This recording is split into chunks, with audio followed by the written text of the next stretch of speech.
Welcome. Today we are looking at C.R.E. Paper 1, Revision 40. Questions. Thank you for subscribing. Question 1a. Show 7 ways in which the study of C.R.E. promotes economic development. B. From the creation stories, outline 7 activities performed by God in the second creation account. C. State 6 ways in which people in the traditional African society take care of God's creation. Question 2a. Explain the importance of God's covenant with Abraham. B. Give 7 reasons why Moses was successful in leading the Israelites out of Egypt. C. What's the importance of the Passover to Israelites? 6 marks. Question 3a. Identify 7 ways through which King Solomon fulfilled Samuel's prophecy. B. Give 6 life skills one can apply to fight interdenominational conflicts. C. Mention 7 ways that may influence Christians to turn away from God. Question 4a. Explain 5 categories of true prophets in the Old Testament. B. Outline 8 teaching of Prophet Amos on the day of the Lord. C. State 7 ways in which Christians can avoid God's punishment. Question 5a. Describe the content of Prophet Jeremiah's letter to exiles in Babylon. B. Describe the stages followed in the renewal of the covenant during the time of Nehemiah. C. List 7 moral values that a Christian can acquire from the life of Prophet Jeremiah. Question 6a. Mention 7 places of worship in the traditional African communities. B. Give 7 reasons as to why killing was condemned in the traditional African community. C. Give 6 factors that have affected kinship systems in traditional African communities today. Let's look at the answers. Question 1a. Show 7 ways in which the study of C.R.E. promotes economic development. It promotes the value of hard work, leading to growth and development. Encourage learner to have positive attitude towards work. It promotes unity and cohesion, which are vital for economic development. That is how to relate with one another. Learners are equipped with knowledge and skills leading to career development. Stresses the importance of for the development. It advocates for the maintenance of law, order, and justice, thus creating conducive environment for economic growth. It advocates for taking care of the environment, thus promoting tourism that earn the country revenue. It encourages people to explore God's given talents.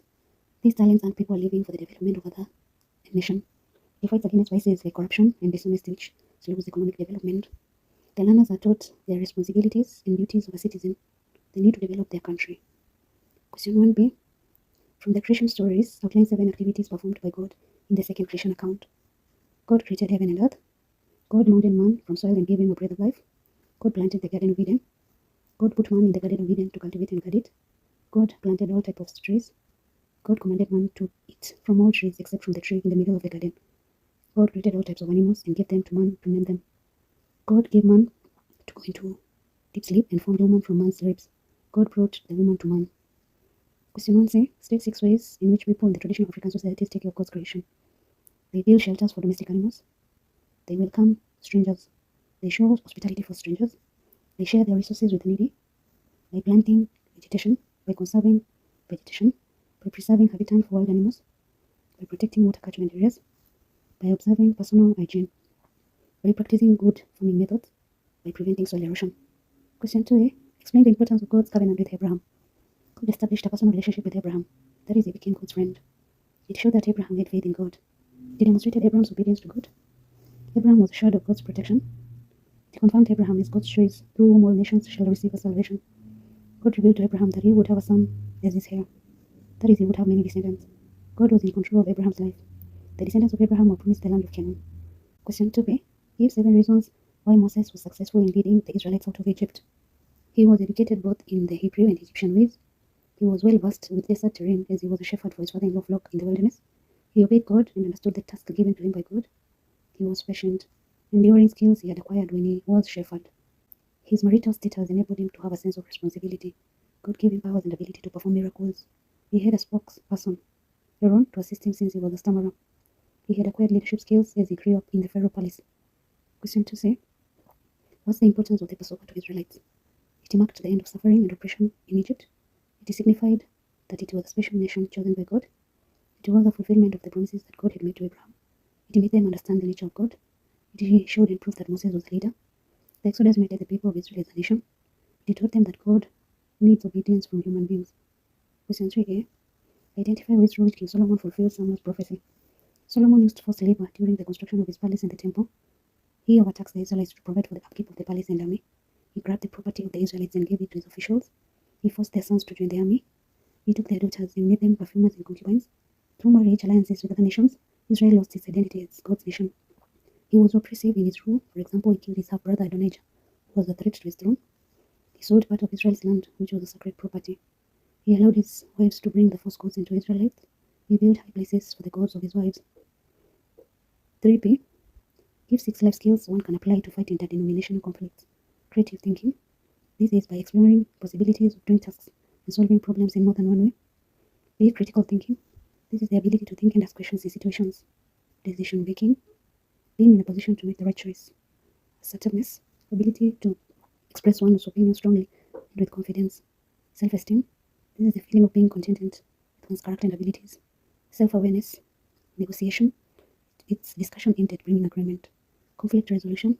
Coming up with various methods and processes in facilitating peaceful end of conflicts. Effective communication. Process of exchanging information and ideas so that message is received and understood with clarity and purposeful. C. 3C. Mention 7 ways that will influence some Christians to turn away from God.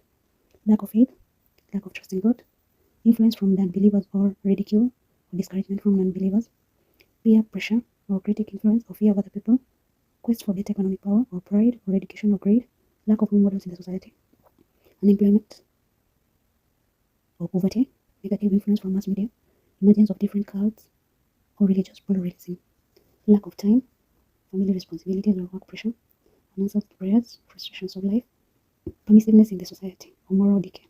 Question 4. Explain 5 categories of true prophets in the Old Testament. Major prophets, their messages or books are elaborate and they're detailed.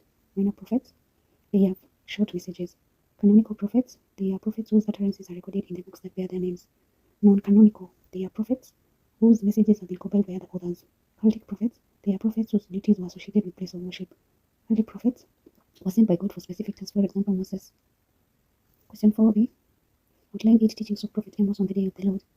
The day of the Lord will be full of darkness, no light, eclipse. You can say either. It would be a day of horror, or you can say it's a day of disaster. It would be a day of disappointment to the rich. God will punish the Israelites for their disobedience. He will remember their evil deeds, or you can say judgment would come upon them. There would be earthquakes, the land shall tremble. There would be mourning or wailing on the land day of the Lord. People will thirst for the word of God. People will faint. People will faint in the process of searching for the word of God. People will not delight in their festivals. Israel will be defeated by their enemies on the day of the Lord. It will be a day of disappointment to the Israelites. That is, there will be no happiness or joy. Question 4 say, state 7 ways in which Christians can avoid God's punishment. Obeying God's commandments, obeying all the commandments of God, following God's word, repenting their sins, being prayerful and fasting, asking the Holy Spirit for guidance and protection, avoiding being tempted and tempting others, showing love by assisting the needy, emulating Jesus by living exemplary lives, preaching the good news for others to change, condemning all evils in society, for example, corruption, sexual perversion, worshipping God with all sincerity, responding to God's call to serve others by putting to practice the word of God, by taking care of God's creation. Question 5a. Describe the content of Prophet Jeremiah's letter to the exiles in Babylon. The Israelites were to build houses and live in them. They were to plant gardens and eat the produce from them. They were to marry wives and marry off their sons and daughters, that they may multiply and not decrease. They were to pray to the Lord for the welfare of the city where they were sent for exile. They were not to listen to the prophets and diviners among them as they deceived them and were not sent by God. They would be brought back to their place after 70 years. He encouraged them to trust in God because God would answer their prayers. He told them God had good plans for them. 5b. Describe the stages followed in the renewal of the covenant during the time of Nehemiah. The prophet gathered in public square in Jerusalem. The priest Ezra read the law to the people. The people formed repentance gestures of raising, lowering their hands, mourning, wailing, and weeping. The people constructed makeshift tents or shelters to celebrate the Feast of Booths. There was set aside a national day of confession and fasting as they wore sackcloth. Ezra led the people in prayer of confession. They all sealed the covenant by signing an agreement under the leadership of Nehemiah and the priest. The people promised not to go against the Mosaic law. The redistribution of the people in Jerusalem and countryside. 5c. These 7 moral values that a Christian can acquire from the life of Prophet Jeremiah. Obedience, loyalty, perseverance, endurance, tolerance, patience, self-control, courage, bravery, honesty or faithfulness or truthfulness, respect, holiness or righteousness or purity, hope, humility, justice or fairness. Question 6a. Mention 7 places of worship in the traditional African communities.